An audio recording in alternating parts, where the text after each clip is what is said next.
مرغ پرشکسته را دیگر حرکتی پرواز نیست.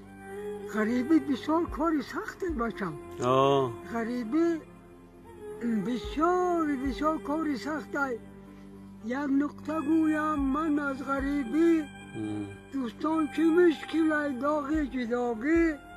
غریبی کوهی سخت است ای برادر، غریبان را نکوه دار و نه آزار. اگر شهزاده افتد در غریبی، نماز شام بگردد عاجز و زار. سحر خستم در این مسجد کشادم، بدیدم یک جوان خفته بیمار. سرش را بر سر زانو نهادم، دو رخساله‌اش بوسیدم پدروار. بگفتم ای جوان اصلت کجایی؟ بگفتا اصل من از شهر بلغار. و یک باره که رفتی سوی بلغار، سلام من رسانی جمله یک بار.